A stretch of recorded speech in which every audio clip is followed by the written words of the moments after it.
और मेरा मुखलिस होना तबाह कर गया मुझे, वो बेवफा होकर भी आबाद हो गए। फिर यूं हुआ कि रब के सामने रोना पड़ा उसको बुलाने के लिए। आखिर मजबूरियों की फतह होती है, मोहब्बतें तो हमेशा हार जाती है।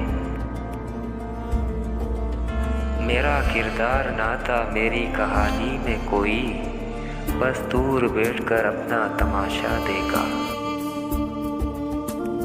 वो मेरे बगैर खुश रह लेगा, मैंने देखा है एक बार उससे बिछड़ के।